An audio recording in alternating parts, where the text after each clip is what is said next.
His writing is written on the wall of the king's palace.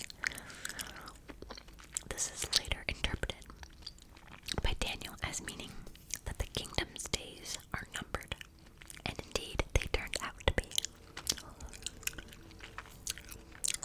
So, that was phrase number 1. The writing is on the wall, this is very popular in, sports or in work when someone's about to be fired. And, Daniel saw this mysterious writing on the wall of the king's palace and interpreted that the kingdom's days are numbered. So, the writing is on the wall.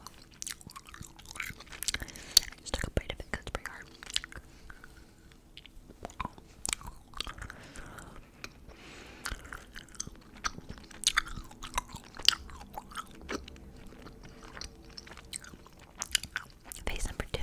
Phrase number two. Clay feet. Clay feet.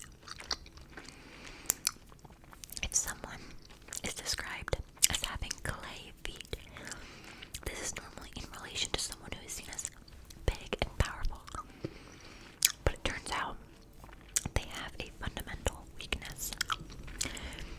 This again comes from the book of Daniel. I apologize for the wind, it got so bad again. Anyways, moving on.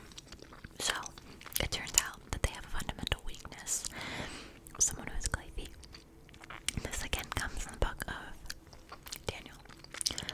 At 2:31 through 33, the king has a dream of a statue.